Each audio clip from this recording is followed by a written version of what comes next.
Waalaikumsalam. Alhamdulillahirabbil alamin. Wassalatu wassalamu ala asyrofil anbiya'i wal mursalin wa ala alihi wa sahbihi ajma'in. Amma ba'da.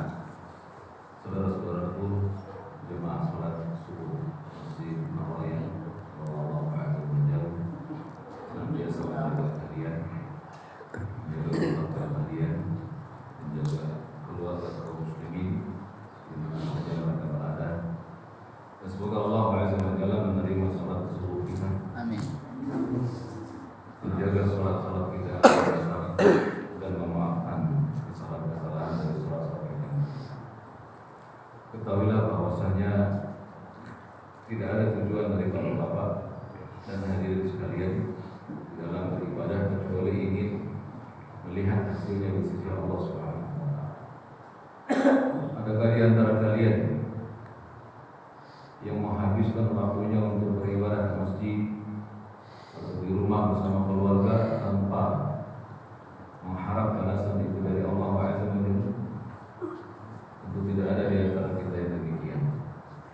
Oleh karena itu senantiasa kita berdoa kepada Allah Azza wa Jalla agar Allah memberikan kepada kita amal yang diterima. Satu amalan yang diterima di sisi Allah Azza wa Jalla itu jauh lebih bermanfaat daripada kita mengerjakan amal namun tanpa peduli apakah amal itu diterima atau tidak di sisi Allah Azza wa Jalla. Di kerugian di atas kerugian yang nyata. Jemaah sekalian, di bulan Rabiul Awal, bulan yang sering menjadi sorotan kaum muslimin, karena di situ ada sosok manusia mulia yang khabarnya lahir pada bulan tersebut. Sementara para ulama ahlinya mengatakan pada bulan yang sama beliau wafat. Jadi beliau dilahirkan pada bulan Rabiul Awal yang masih diperselisihkan bulan dan tanggalnya oleh para ulama, namun disepakati bulan ini bukan bulan Rabiul Awal, bulan diwafatkan beliau. Maka yang benar adalah kita mengenal beliau sallallahu alaihi wasallam. Kita cintai beliau sallallahu alaihi wasallam. Kita jadikan beliau sebagai uswah. Sebagaimana Allah Azza wa Jalla berfirman di dalam surat Al-Ahzab, "Laqad kana lakum fi Rasulillahi uswatun hasanah." Sungguh pada diri Rasulullah terdapat contoh yang baik bagi kalian. Ada syarat di situ bapak-bapak, ibu-ibu. Ada ibu-ibu di situ. Tidak boleh. Jemaah sekalian, ada syarat. Orang yang sangat menginginkan Nabi sebagai uswah, ada syarat. Liman kana yarjullah, yang rindu bertemu dengan Allah di dunia maupun di akhirat. Di dunia maksudnya apa, Pak? Rindu kalau Allah panggil segera datang. Itu namanya rindu kepada Allah. Kalau panggil hayya 'ala shalah wa hayya 'ala falah, dia segera menyambutnya dengan rasa gembira. Namanya rindu. Liman kana yarjullaha wal yawmal akhir, dan rindu bertemu dengan hari akhirat. Kenapa? Karena akan dibalas amal-amal kebaikannya. Wa dzakarallaha katsira, dan yang paling banyak mengingat Allah. Bukan paling banyak zikir nih, Pak. Karena zikir bagian dari zikir juga. Jadi maksudnya wa dzakarallaha katsira, paling banyak mengingat Allah dalam segala keadaan. Alladzina yadhkurunallaha qiyaman wa qu'udan wa 'ala junubihim, dan orang-orang yang banyak mengingat Allah dalam keadaan berdiri. Apalagi berdiri ingat Allah, enggak mau mandang-mandang yang abai. Dompet lagi berdiri, temukan, simpan, kabarkan selama 1 tahun. Itu namanya mengingat Allah. Dalam keadaan dulu di motor, di mobil, di rumah, ingat Allah. Saya sudah 40 tahun lebih. Ini 40 tahun yang banyak ya, lebihnya banyak. Berarti siap-siap, Pak. Karena fase setelah 40 tahun, masa tua adalah masa kembali. Dalam keadaan berbaring atau tiduran di rumah, baca bismika Allahumma amantu wa'ala. Yang tidur dengan lambung sebelah kanan dan seterusnya. Itu orang yang menjadikan Nabi sebagai usul. Kalau belum, ya sekarang mulai sekarang coba dengan mengikuti apa yang nanti kita sampaikan pada perkara ini. Kemudian Nabi SAW disuruh oleh Allah menyampaikan kalimat ini, Pak. Di dalam surat Ali Imran ayat yang ke-31, Allah menyuruh Rasulullah menyampaikan ucapan ini. In kuntum tuhibbunallaha fattabi'uni yuhibbukumullah wa yaghfir lakum dzunubakum wallahu ghafurur rahim. Ali Imran ayat 31. Wahai Muhammad, katakan kepada orang-orang Yahudi. Ayat ini turun kepada beliau untuk beliau sampaikan kepada orang-orang Yahudi. Namun berlaku lafaznya umum. Maka berlaku kepada umat yang mendengar kenabian dari Rasulullah beliau sallallahu alaihi wasallam. Maka Allah mengatakan kepada nabinya, ucapkan ini, jika kalian semuanya mencintai Allah, fattabi'uni. Ikutilah. Niscaya Allah akan mencintai dan mengampuni dosa-dosa kalian. Jadi syarat dicintai dan diampuni oleh Allah adalah fattabi'ur rasul. Mengikuti Rasul. Apa yang mesti kita ikuti dari beliau? Allah jelaskan di dalam surat Al-Hasyr. Karena metodologi Allah, Pak, di dalam menafsirkan firman-Nya, Allah tafsirkan firman itu dengan firman yang lain. Kemudian Allah tafsirkan firman dengan hadis dari nabinya. Karena hadis adalah wahyu. Kemudian ditafsirkan ayat Allah dengan ucapan para sahabat nabinya. Kemudian ditafsirkan ayat Allah dengan bahasa Arab. Itu metodologi menafsirkan Al-Quran. Jadi Allah tafsirkan apa yang mesti kita ikuti dari Nabi. Wa ma atakumur rasul fakhudhuhu wa ma nahakum anhu fantahu. Al-Hasyr ayat 7. Apa saja yang datang dari Rasul, ambillah dia. Dan apa saja dilarang, tinggalkan dia. Dan kita sudah berjanji, Pak. Berapa kali kita bersyahadat dalam sholat dalam satu hari? Berapa? 17 kali, Pak. Saya dan Bapak akan ditanya oleh Allah. Dan kita berjanji, asyhadu an la ilaha illallah wa asyhadu anna Muhammadar Rasulullah. Aku bersaksi bahwa tidak ada zat yang aku ibadahi kecuali Engkau, wahai Allah, dan aku bersaksi Muhammad adalah hamba dan utusannya. Maksudnya apa? Aku bersaksi tidak akan menyekutukan Allah. Aku bersaksi hanya menyembah Dia Allah semata. Dan aku bersaksi aku tidak menyembah Engkau, wahai Allah, kecuali dengan syariat yang diberikan kepada Muhammad sallallahu alaihi wasallam. Itu persaksian kita. Bila sekali kita berbicara itu dan Allah menghendaki tidak. Maka mari kita mulai menyiapkan jawaban kita. Bahwa di antara bentuk cinta kita kepada Allah adalah mengikuti beliau sallallahu alaihi wasallam. Dan di antara bentuk mengikuti beliau adalah cinta di atas cinta kita kepada seluruh manusia kepada beliau sallallahu alaihi wasallam. Allah Subhanahu wa taala berfirman dalam surat Al-Ahzab ayat yang ke-6. Kata Allah, "An-nabiyyu aula bil mu'minina min anfusihim." Al-Ahzab ayat yang ke-6. Kata Allah Subhanahu wa taala, nabi itu hendaknya lebih utama bagi orang-orang yang beriman dari diri-diri mereka sendiri. Ayat ini langsung ditafsirkan oleh beliau sallallahu alaihi wasallam dalam hadis riwayat Bukhari. Nabi mensyarah hadis ayat itu. Nabi jelaskan ayat itu dari lisan beliau yang mulia. Kata beliau, "Ma min mu'minin illa wa ana aulan nasi bihi fi dunya wal akhirah." Kata Nabi ketika menafsirkan an-nabi aula bil mu'minina min anfusihim, kata beliau sallallahu alaihi wasallam, tidak ada seorang mukmin pun melainkan aku lebih utama dari semua manusia di dunia dan di akhiratnya mereka. Apa maksudnya? Bahwa Nabi lebih pantas diidolakan.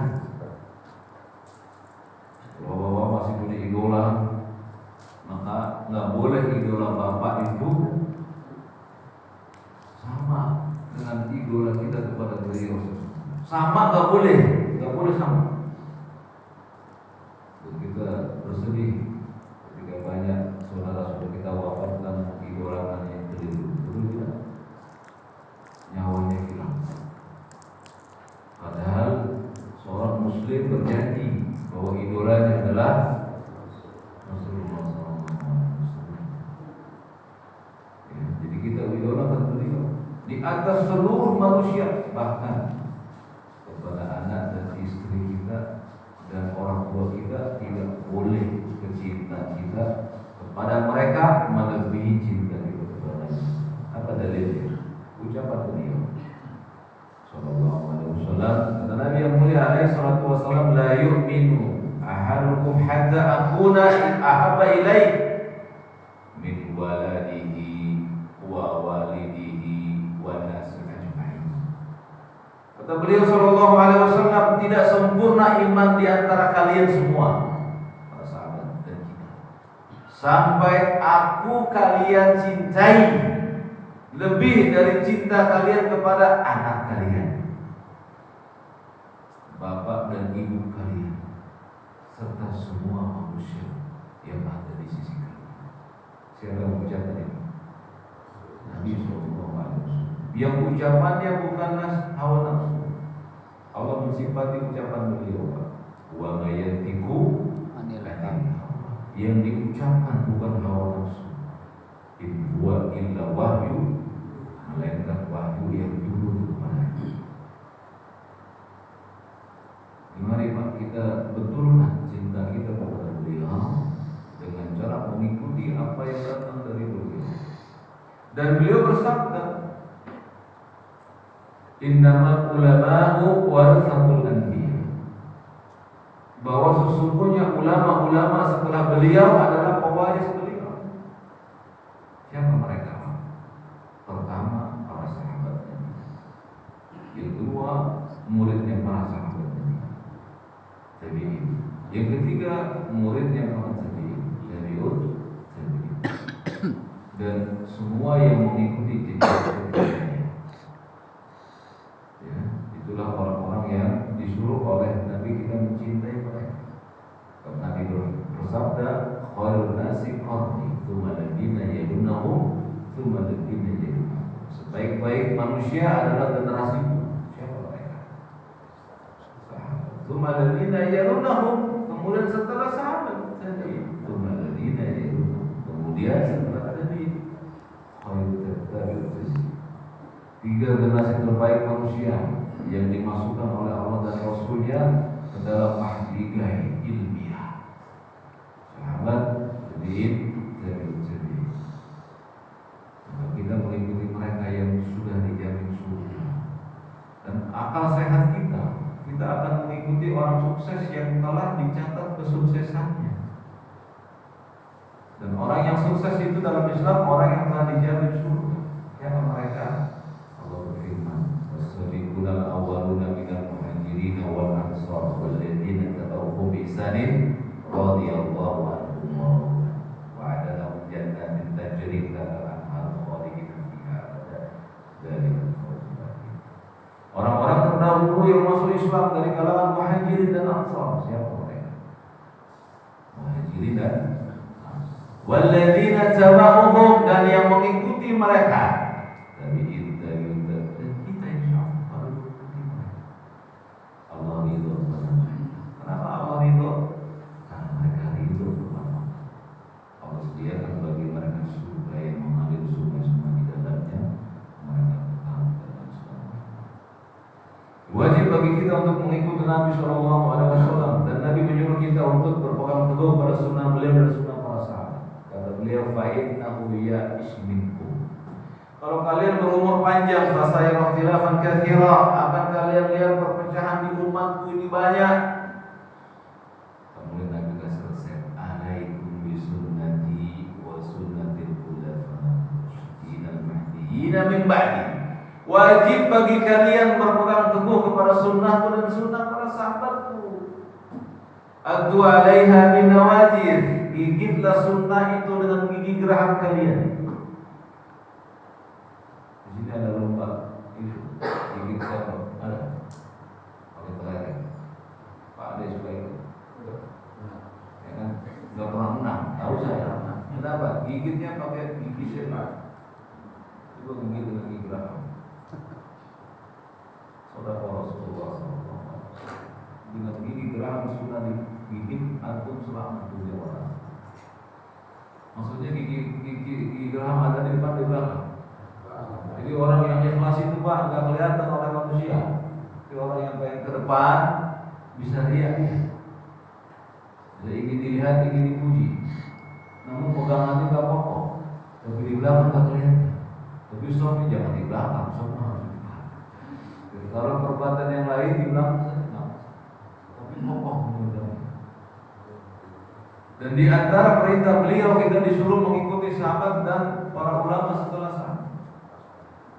Dan di antara bentuk kecintaan Nabi kepada manusia adalah beliau berkata, "Ala uhadditsukum, maukah kalian wahai para sahabatku dan umat, aku ceritakan kepada kalian man ahabbikum ilayya, orang yang paling aku cintai, wa aqrabakum minni majlisan yaumal qiyamah, yang tempat duduknya nanti dekat denganku di hari kiamat." Para sahabat menjawab, "Bala, tentu wahai Rasul." Kata beliau, "Ahsantum khuluqan, yang paling bagus di antara kalian akhlaknya." Apa itu akhlak Pak? Mari kita bahas. Siap-siap Pak Ade, saya mau tanya Pak Ade. Habis dia di samping saya tadi sholatnya. Baik. Akhlak termasuk di dalamnya adalah perbuatan-perbuatan keseharian. Masuk di dalam akhlak adalah adab. Makanya Ali bin Abi Thalib radhiyallahu taala ketika menafsirkan wa anfusakum wa ahlikum nar, beliau berkata adibuhu wa adibuhu. Jaga dirimu dan keluargamu dari api neraka, maknanya apa? Berikan keluargamu adab dan ilmu agama. Jadi adab didahulukan. Di dalam menuntut ilmu itu Pak, adab didahulukan Pak. Bagaimana adab berjalan ke masjid, bagaimana adab duduk di masjid. Nah, kita akan belajar adab. Mau? Adab perintah Nabi sesuatu. Yang pertama adab kentut. Kentut dihadapi Pak. Ya, dalam Islam tidak ada perkara yang ringan. Makanya judulnya apa Pak? Amalan ringan namun berat di sisi syariat. Jadi pembahasan kita pekan ini dan bulan depan insyaallah, amalan-amalan yang dianggap ringan namun berat di sisi syariat. Tentu ringan tidak? Ringan. Sampai ada orang mengatakan kalau nggak suka balikin. Saking ringannya. Ngomongnya ringan ya Pak ya. Tapi lihat, mari kita lihat. Ini bisa menyebabkan seseorang dosa di sisi Allah Subhanahu wa taala. Jadi berat di sisi syariat maksudnya ada hukumnya di situ. Dianggap ringan oleh kita. Yang pertama, bahwa kentut itu perkara yang sering terjadi di sisi manusia. Dan Nabi melarang kita menertawakan orang yang kentut. Pernah kentut Pak Ilham? Pernah kentut Pak Ilham? Pernah lah, nggak mungkin kita nggak pernah tentukan karena ini biasa terjadi di diri kita. Dan biasanya tanpa sadar kita tertawa, betul nggak? Dulu sebelum hadis ini turun saya juga gitu Pak, suka mengetahui orang yang kentut. Bahkan suka bermain-main dengan kentut. Saya ambil kentut, saya lempar ke orang lain, betul? Kalau masih kuliah, atau ketika sudah beristri, kentutin istri. Bagaimana hukumnya? Islam mengaturnya dengan baik. Bersyukur kita menjadi muslim. Suatu hari Nabi SAW duduk bersama para sahabat. Nah ini kebiasaan beliau. Jadi imam masjid atau kita di rumah Pak, duduknya sering sama keluarga. Jangan duduknya sama teman-teman sama keluarga. Nyampein kebenaran. Nabi sering bersama para sahabat. Kemudian beliau menceritakan kisah unta Nabi Saleh yang disembelih, di mana kaum Nabi Saleh suka membangkang. Ya. Lalu beliau menafsirkan firman Allah dalam surat Asy-Syams. Jadi beliau menafsirkan surat Asy-Syams. Jadi di antara bentuk majelis syar'i adalah menafsirkan Al-Quran, yang membacakan tafsir dari para ulama mufassirin. Dan Nabi menafsirkan firman Allah surat Asy-Syams.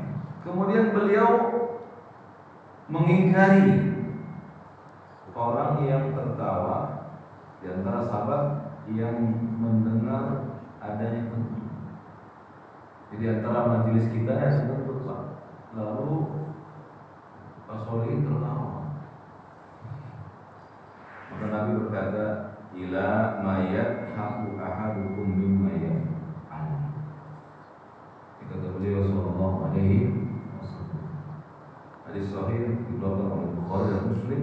Mengapa kalian mentertawakan sesuatu yang kalian juga alami, yang kalian juga suka melakukan? Tentu kan setiap kita pernah melakukan. Ya Pak ya, kan ringan ini Pak ya. Tapi ternyata Nabi melarang. Mengapa kalian mentertawakan satu perbuatan yang kalian juga suka melakukan? Jadi yang dilarang oleh Nabi apa? Mentertawakan orang yang kentut. Tapi orang yang kentut senang Pak tertawa. Allah karim Pak, berkah dan rahmatnya. Karena sebagian manusia di sekitarnya tak paham ilmu ini.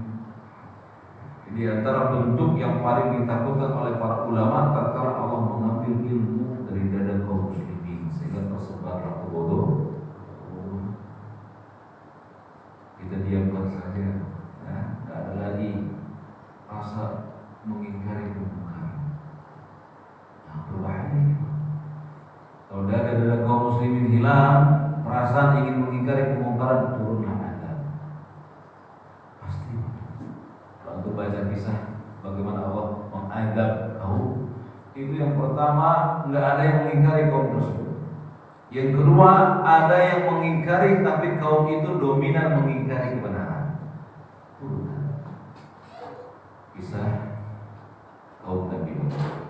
Nabi Nuh mengingkari LGBT di zaman dahulu. Diingkari oleh kaumnya, turun azab dari langit. Nabi Nuh alaihissalam mengingkari kaumnya yang menyekutukan Allah. Nabi Nuh kemudian menasihati mereka, diingkari, turunlah adab dari setiap perbuatan ingkar, mungkar. Yang enggak diingkari itu yang pertama kali diadab. Yang kedua, setiap perbuatan kemungkaran yang dinasihati enggak mau, akan turun adab. Jadi Nabi SAW mengatakan, ila ma yaf'al ahadukum mimma yaf'al. Kenapa engkau mentertawakan satu perbuatan yang engkau sendiri mengalaminya?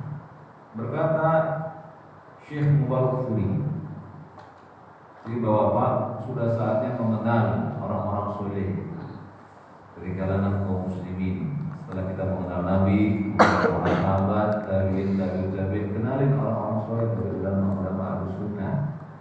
Karena kata beliau sallallahu alaihi wasallam, anta ma'a man ahbabta. Kamu nanti di akhirat bersama orang yang kamu cintai. Maka cintailah Nabi, para sahabatnya dan ulama-ulama pewaris beliau sallallahu alaihi wasallam. Syekh Mubarakfuri yang membuat kitab Rahiful Maktum, perjalanan hidup Rasul yang Agung Muhammad. Nah, itu bestseller untuk bukunya. Beliau berkata, wa kanu fil jahiliyah idza waqa dzalik min ahadin minhum fi majlisin yadhakuna falahum an dzalik. Kata beliau rahimahullah, dulu para sahabat Nabi di masa jahiliyah apabila ada salah satu peserta majelis yang tentu mereka pada tertawa. Kemudian beliau melarang itu. Berarti sebelum zaman Nabi diutus, orang-orang jahiliyah suka dengan mentertawakan. Jadi ternyata mentertawakan itu adalah perilaku jahiliyah. Paham di sini maknanya? Dan setelah Nabi diutus, maka beliau menghapus semua perlaku jahiliyah di bawah kaki beliau yang mulia sallallahu alaihi wasallam. Jelas Pak ya? Jadi jangan tertawa. Lalu bagaimana sikap kita terhadap orang yang kentut? Ya diam saja. Ya. Kalau kebauan, ya bergeser kita hanya keluar. Karena ada orang yang kentut Pak, dia gak tahan menahan kentut, betul tidak? Gak tahan, sudah gak bisa tahan dia boleh kentut di situ. Tapi kalau dia mampu memiliki waktu untuk berpindah, maka sebaiknya dia berpindah. Yang dilarang Nabi adalah orang mentertawakan orang yang kentut tanpa ulur. Dia nggak bisa berpindah. Ya, udah sopir di depan. Ya, banyak orang di sini susah. Kentut juga dia di depan. Ya sudah mau diapain? Tapi kalau kayak Pak Ade, Pak Ilham di belakang, keluar dulu sebelum kentut. Karena baunya mungkin di AC ini luar biasa. Jadi bagi yang mau kentut, hendaknya dia prediksi. Kalau dia bisa bergerak, segera bergerak. Kalau dia nggak bisa bergerak, kentutlah di tempat dia berdiri atau tidur. Dan yang mendengar tidak boleh mentertawakan. Di sini Pak. Nanti ada pertanyaan, kenapa sih begini aja diatur? Nanti ya bisa. Ya. Kemudian kentut disepakati adalah termasuk pembatal wudu, bukan pembatal sholat. Kalau pembatal wudu pasti menjadi pembatal sholat. Gitu ya. Tapi belum tentu yang membatalkan sholat membatalkan wudu. Jadi kalau tentu pembatal wudu pasti sholatnya batal. Jadi kalau bapak-bapak kentut batal wudunya. Kalau wudunya batal, sholatnya batal. Alhamdulillah mantap. Ya, bapak sholat tertawa, batal sholat belum Pak? Nanti kita bahas juga bapak tertawa. Kalau bapak sholatnya batal, wudunya batal? Tidak. Lanjut pulang Allah Akbar, sholat lagi. Jangan ketawa lagi. Makanya jangan suka orang pelawak Pak. Nanti jadi pelawak juga. Ya, baik, barakallahu fiik. Jadi disepakati kentut adalah pembatal wudu. Lalu bagaimana apabila ada orang yang ragu dalam shaf sholatnya pas sholat diri imam? Ya. Khairuddin. Khairuddin jadi makmum. Allahu Akbar. Ragu kentut apa enggak saya? Ya tidak. Mendatang ilmu kepada kita. Wah, kebadannya dah belakang lagi. Wudu. Masih basah? Datang lagi. Allahu Akbar. Soalnya enggak waladhdallin. Allah. Kentut apa enggak ini? Berkali-kali begitu. Maka Nabi bimbing kita. Nabi SAW bersabda, jika kalian mendengar atau kalian ragu di dalam sholat kalian apakah kentut atau tidak, maka jangan dia putuskan sholatnya sampai dia mendengar suaranya atau mencium baunya. Gampang. Jadi jangan batalin sholat. Karena yang pasti Pak Khairuddin sudah wudu, itu yang pasti. Yang ragu apanya? Kentut atau tidak. Maka da'ma yuribuka ila ma la yuribuka. Datangi yang yakin, tinggalkan yang meragukan. Yang yakin saya udah wudu, yang ragu untuk atau enggak terusin sholatnya sampai tercium bau. Ini masalahnya Pak Khairuddin enggak dua-duanya Pak, enggak mencium bau dan yang enggak mendengar bunyi, tapi beliau mencium bau dari yang lain. Ya. Batal tidak? Sebagian ulama tetap mengatakan batalkan sholatnya karena bisa jadi yang keluar dari bapak tersebar. Iya Pak, itu bimbingan syariat. Kan bukan suka begitu kita kan? Allahu Akbar, kentut nih. Ya, makanya mencium bau batalkan sholatnya berdasarkan sabda Nabi Shallallahu Alaihi Wasallam.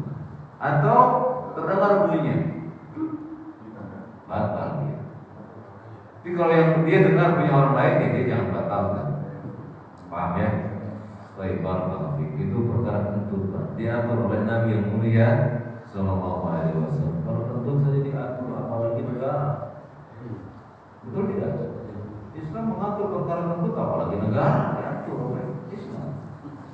Baik, yang kedua, Yang kedua, setelah tentu kita bahas, yang kedua duduk yang dilarang. Catat Pak, duduk yang dilarang. Nah, ini bukan nyindir, bukan. Duduk yang dilarang, ada ilmu ini Pak. Nyender aja silakan, nggak apa-apa nyender. Nyender nggak apa-apa, saya kan nggak nyender. Silakan nyender. Yang dilarang ini di hadis. An Abi Syirr ibnu Suwaid, dari Syirr bin Suwaid. Qala marabbi Rasulullah sallallahu alaihi wasallam wa ana jalisun hakadha wa qad wada'tu yadi al-yusra khalfa dhahri wa taqa'tu ala al-yadi yadi faqala ataqudu qiddatul maghdubi alaihi. Baik, jadi ada dua duduk yang dilarang dalam Islam. Yang pertama, duduk yang bersandar dengan tangan kiri. Syirr bin Suwaid radhiyallahu anhu, sahabat, berkata, Rasulullah pernah melintas di hadapanku. Jadi Syirr lagi duduk, sedangkan aku duduk seperti ini. Ini Pak, duduk seperti ini. Kaki kiri di, tangan kiri di belakang. Jadi Syirr bin Suwaid lagi duduk begini, Rasulullah lewat di hadapannya. Lalu Nabi SAW bersabda, apakah engkau duduk sebagaimana duduknya orang-orang yang dimurkai? Duduk begini, kata Nabi SAW. Apakah engkau duduk seperti duduknya orang yang maghdubi alaihi?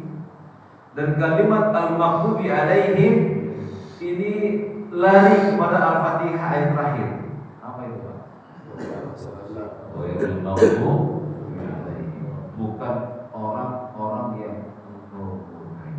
Bukan tafsirnya itu Pak. Semua ahli tafsir mengatakan ghairul maghdubi alaihim al-yahud. Siapa itu? Jadi orang yang dimurkai oleh Allah adalah al-yahud. Waladhdallin, yang sesat an-nasara. Itu semua ahli tafsir Pak menafsirkan itu.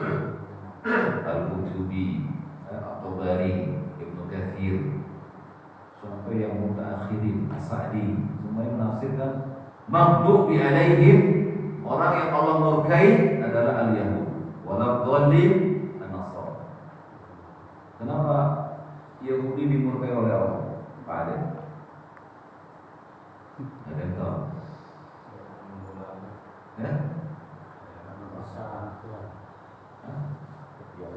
Yahudi, kenapa Yahudi dimurkai oleh Allah? Turun kepada mereka Taurat, mereka turun ilmu, tidak mereka amalkan. Adapun Nasara, mereka beramal tanpa ilmu. Kalau Yahud, mereka ada ilmu, enggak beramal, dan mereka suka membunuh para nabi. Maka Allah murkai. Jadi ternyata duduk seperti ini Pak, duduknya orang-orang yang dimurkai oleh Allah. Jadi yang benar gimana? Dua tangan atau tangan-tangan? Ya, Bapak benar gitu Pak. Dan ini dilarang di setiap duduk, mau di masjid, di rumah, sambil ngopi, nggak boleh juga. Nyender aja mendingan ke dinding, nyender atau dua tangan. Tapi kalau dua tangan Pak ini nggak bisa ngopi, gimana ngopinya? Kalau nyender pakai tangan kanan nggak boleh, minum pakai tangan kiri. Ya udah nyender aja di tembok santai. Dan kita praktekkan habis. Paham di sini Pak? Kan ringan tidak ini Pak? Ringan Pak. Yang antum dan saya tiap hari mengalaminya, tapi diatur oleh Nabi yang mulia SAW. Dan kita telah bersaksi wa asyhadu anna Muhammadan abduhu wa rasuluhu. Aku bersaksi Muhammad adalah utusan Allah. Mana buktinya?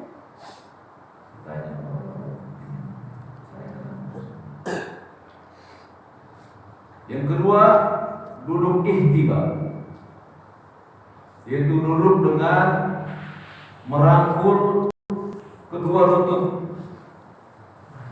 Nah, seperti Pak Suli. Ini dilarang saat mendengarkan khutbah Jumat. Ya, jadi Jumat ketika Bapak nunggu khotib naik mimbar dan berkhutbah, Bapak duduk begini. Mau begini, mau disilang. Yang penting dua lututnya dirangkul. Kemudian paha menempel ke dada. Dan ini dilarang oleh beliau sallallahu alaihi wasallam. Hikmahnya kata Imam Nawawi rahimahullah karena membuat pelakunya ngantuk. Bagaimana kalau ngaji? Kalau bisa jangan. Nanti ustaz ngomong kalian tidur semua. Ya, ada faedahnya yang nanti.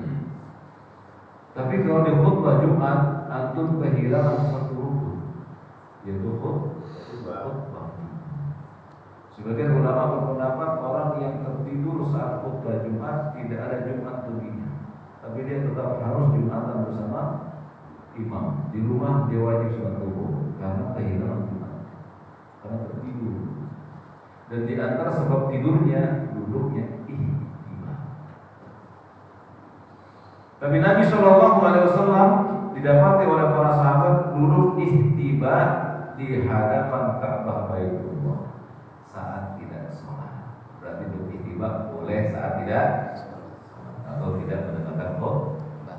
Jadi kalau duduk duluan ambil kopi boleh ihtiba. Tapi saat khutbah Jumat atau mendengarkan ilmu dijauhi. Sebagian ulama mengatakan makruhnya tanzih, makruh celaan. Tapi ada mengatakan makruh tahrimun, makruh yang haram. Jadi Bapak sekalian, makruh dalam definisi ulama itu bukan sesuatu yang sebaiknya ditinggalkan, bukan. Sebagian besar makruh di sisi para ulama haram. Nah, ahli fikih mengatakan bahwa makruh itu sebaiknya ditinggalkan. Maknanya apa? Karena lebih dekat dengan yang haram. Ya. Seperti minum lebih dari 3 teguk itu makruh, Pak. Makruhnya sebaiknya ditinggalkan. Kenapa?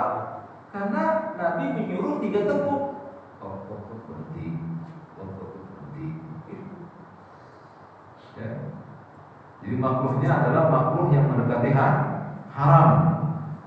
Maka yang tepat pada bab ini kata para ulama, yang tepat adalah makruh yang dimaksud adalah mendekati haram. Jadi jangan coba-coba untuk menentang ucapan Nabi yang mulia alaihi salatu wassalam. Kenapa? Karena Allah berfirman, "Wa ma yushaqiqi rasulahu min ba'di ma tabayyana lahu al-huda." Barang siapa yang menentang Rasul setelah jelas kepada kalian kebenaran, wa yattabi'u ghayra sabilil mu'minin, dan kalian mengikuti bukan jalannya para sahabat, nuwallihi tawalla, kalian akan dipalingkan kepada kesesatan. Ya, wa nuslihi jahannam, lalu Allah masukkan kalian kepada jahannam. Jadi barang siapa yang menentang Rasul setelah jelas datang kepadanya hadis sahih, ditentang olehnya, Allah palingkan dia kepada kesesatan. Lalu di akhirat Allah masukkan dia wa nuslihim jahannam wa sa'at masira, dan jahannam itu seburuk-buruk tempat kembali. Jadi jahannam itu ada air buat minum perlu maka, tapi dari nanah dan darahnya, bukan air yang bisa menghilangkan haus. Di akhirat di neraka ada zat buah yang berduri kayak rambutan besar, berduri semuanya. Kalau dimakan nggak pernah turun, nyangkutnya itu tenggorokan. Diminum pakai air darah dan nanah, bukan makin kecil makin membesar, pecah tenggorokan. Diulang-ulang oleh Allah Subhanahu. Jadi siapa saja yang mengatakan Sallallahu Alaihi Wasallam. Berfirman Allah Azza wa Jalla dalam surat An-Nur ayat ke-63, "Falyahdharil ladzina yukhalifuna an amri." Hendaknya orang-orang yang menyalahi perintah Allah, yaitu untuk mentaati Nabi, takut akan ditimpa an yusibahum fitnah, akan ditimpa fitnah, wa aw yusibahum adzaban alim, dan diberikan oleh Allah azab yang pedih. Fitnah di sini maksudnya apa, Pak? Kekafiran, kesyirikan, kebid'ahan, dan kemaksiatan. Kalau siapa yang menentang Rasul diazab oleh Allah di dunianya, dipalingkan dari sunnah, di akhirat diazab oleh api neraka. Kemudian satu lagi Pak, masih bisa? Satu lagi. Nanti akan ada pembahasan bagaimana hukum mengunci rambut bagi laki-laki. Nggak nyindir juga Pak Ade, nggak nyindir. Silakan panjang rambutnya, tapi nggak dikuncir ya. Nanti ada babnya insya Allah. Baik, barakallahu fiik. Tadi kita bahas tentang duduk yang dilarang. Ya. Sekarang masuk tentang berdaham. Tahu berdaham Pak? Berdaham. Mana Pak? Berdaham. Apa hukum berdaham dalam Islam? Berdaham aja diaturnya, Masya Allah. Baik, ada sebagian kaum muslimin yang mengatakan bahwa ada hukumnya berdaham setelah kencing. Benarkah dianjurkan? Maka mari kita melihat dalilnya. Bahwa tidak ada satupun dalil yang menyuruh kita berdaham saat kita kencing. Ada sebuah hadis tentang air kencing. Kata beliau sallallahu alaihi wasallam, "Aktsaru adabil qabri fil baul." Kebanyakan dari adab kubur karena meremehkan masalah kencing. Yang dimaksud oleh beliau sallallahu alaihi wasallam adalah kencing yang kalian tidak perhatikan cipratannya. Bukan dalam masalah adab ketika kencingnya, itu berdahamnya, bukan itu. Ya. Sebab Nabi sallallahu alaihi wasallam menjelaskan hal ini kepada sahabat beliau yang bernama Salman Al-Faris radhiyallahu anhu. Laqad nahana sallallahu alaihi wasallam an tastaqbilal qiblah bi gha'id aw baul. Kata Salman Al-Farisi radhiyallahu anhu, sesungguhnya Nabi sallallahu alaihi wasallam melarang kami untuk kencing menghadap kiblat. Pertanyaan Pak, ilham pada yang lalu. Ya, jadi tidak boleh kencing menghadap kiblat, kencing atau buang air besar, ya, ghaid atau baul. Wa an la nastanjiya bil yamin, agar kami juga tidak cebok dengan tangan kanan. Kencingannya pada diatur dalam Islam. Tidak boleh menghadap ke kiblat dan juga tidak boleh cebok pakai tangan. Kemudian beliau sallallahu Salman radhiyallahu an berkata, wa an la yastanjiya ahaduna bi aqalla min thalathati ahjar. Dan Nabi sallallahu alaihi wasallam mengajarkan kita agar beristijmar dengan 3 buah batu. Enggak boleh kurang.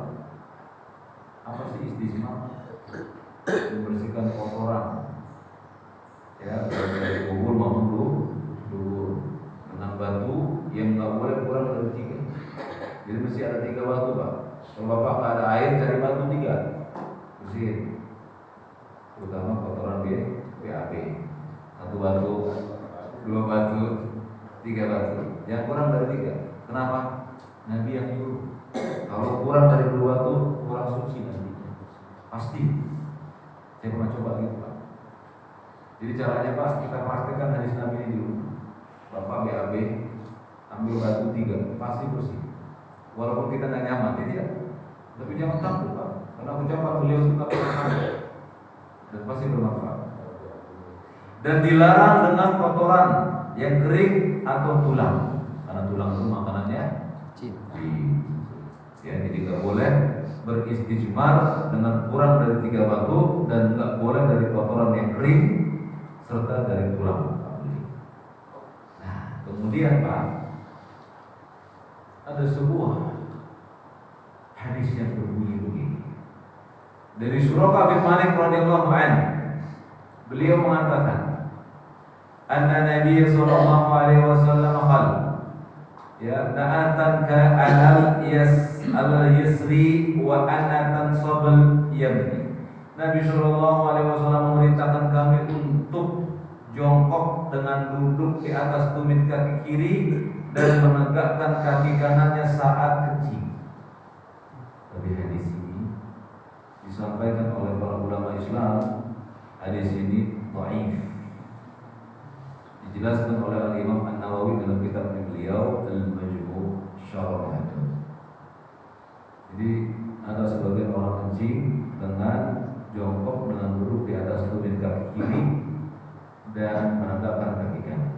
Saya suka lihat juga. Saya tanya, itu kenapa? Ada hadisnya? Hadisnya apa? Disebut hadis. Hadis itu dhaif. Kata Imam Nawawi, hadis itu dhaif. Kata Ibnu Hajar, hadis itu dhaif. Karena ada perawinya yang tidak dikenal. Alasannya. Ya. Kemudian ada perintah untuk menggerakkan kemaluan dan menyentilnya. Pernah dengar? Nah, habis kencing disentil. Ya, supaya keluar semua maknanya gitu. Ya, mari kita lihat. Hadisnya begini, Pak.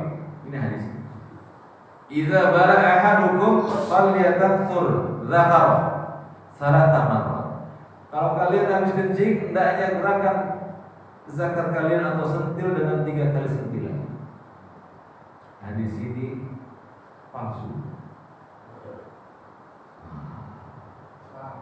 Ya, jadi tidak boleh begitu. Ya sudah, cuci aja sama air, semprot. Lalu kemudian sering terjadi di antara kita, habis udah kencing, kayak pengen kencing, ya nggak ya? Gitu ya. Gimana itu? Ya, maka itu was-was syaitan. Bapak udah bersihkan, Bapak pakai celana tadi, wudu, sholat bersama kaum muslim. Allahu Akbar, kayak kencing itu terusin saja. Itu was-was syaitan. Dan ternyata betul, Pak, kalau antum buka celana antum nggak ada bekasnya sama sekali. Syaitan itu, Pak, ganggu kita dalam keadaan kita beribadah, wudu itu. Lagi sholat ini berapa bekasnya? Ya, jadi kentut apa enggak ya? Begitu, sesuatu kecil atau enggak ya? Begitu. Karena dia nggak suka kita sholat, maka lawan mereka. Ya. Jadi An-Nawawi rahimahullah mengatakan mereka sepakat para ulama hadis ini tidak bisa diamalkan karena perawinya bernama Yazdan bukan sahabat. Ya. Dan di antara imam hadis yang juga mendoifkan hadis ini adalah Al-Imam Al-Bukhari. Imam Bukhari juga mendoifkan hadis. Tidak sah dari Nabi Shallallahu Alaihi Wasallam.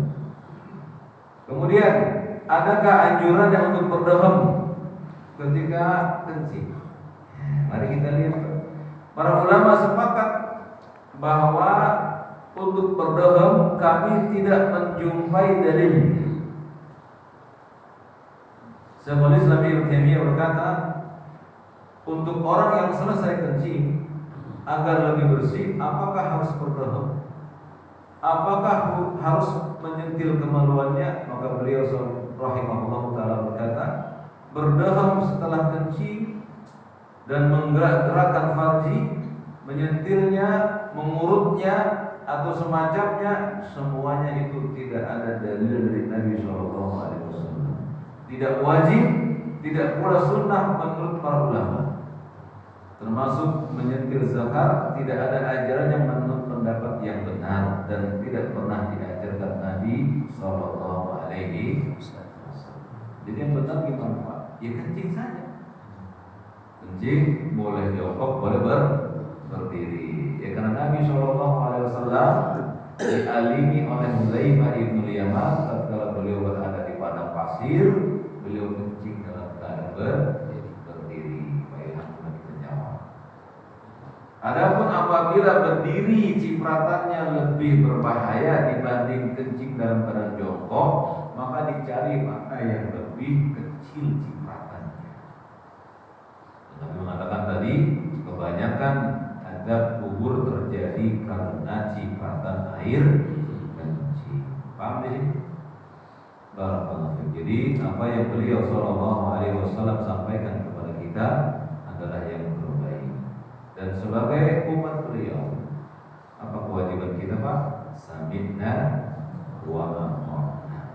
Itu kewajiban. ya, dan jangan dahulukan akal sehat.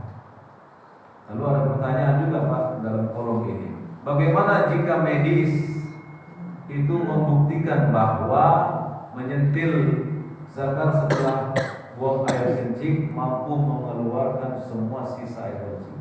Silakan lakukan tanpa harus menyandarkan kepada Nabi. Yang tidak boleh adalah menyandarkannya kepada Nabi Sallallahu Alaihi Wasallam. Tahu Pak maksudnya Pak? Jangan bilang gini Pak, tidak ada hadisnya loh. Nah itu dia namanya menyandarkan kepada Nabi. Kalau mau lakukan silakan, tapi jangan sandarkan perbuatan itu kepada Nabi Sallallahu Alaihi Wasallam. Jadi bentuk cinta kita kepada beliau, melindungi sunnah beliau dari ucapan-ucapan yang tidak sah yang dianggap menyandarkan kepada beliau, padahal sama sekali tidak datang dari beliau Sallallahu Alaihi Wasallam. Ada sebuah hadis palsu. Kata Nabi yang mulia, aku adalah orang yang paling pandai dalam mengucapkan huruf qaf. Hadis yang palsu. Oh, boleh kita bela hadis. Ada hadis palsu lagi yang masyhur, tutlubu ilma walau bisi. Itu kan? Tuntut ilmu sampai negeri. Hadisnya palsu, disemarakkan oleh kaum muslimin. Alhamdulillah. Ada bantahan lupa dari Nabi secara ilmiah. Beliau membantah ucapan orang-orang yang berdusta sama dia. Man kadzdzaba alayya muta'ammidan falyatabawa maq'adahu minan nar. Barang siapa yang berdusta atas namaku dengan sengaja, maka hendaknya menyiapkan tempat tinggalnya di api neraka. Itu ancaman bagi setiap orang yang memalsukan sesuatu kepada beliau atau menyebarkan hadis palsu atas nama beliau, atau menyebarkan hadis yang ragu-ragu tanpa meneliti terlebih dahulu apakah palsu atau tidak. Diancam oleh beliau Sallallahu Alaihi Wasallam. Baik, 3 perkara sudah saya bahas. Akan datang lagi Pak nanti hukum bersendawa dalam sholat. Ya. Jadi kalau Bapak bersendawa dalam sholat,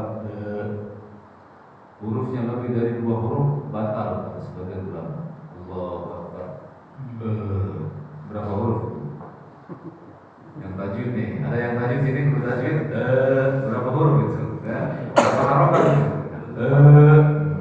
Itu ada Pak ilmunya. Sebenarnya ulama membatalkan orang yang dahak atau sendawa Allahu Akbar batal sebetulnya. Tapi sebagian lagi tidak. Nanti kita bahas. Aku lupa di hada, astagfirullahaladzim wa lakum wa li sairil muslimina min kulli dhanbin fastaghfiruhu innahu huwal ghafurur rahim.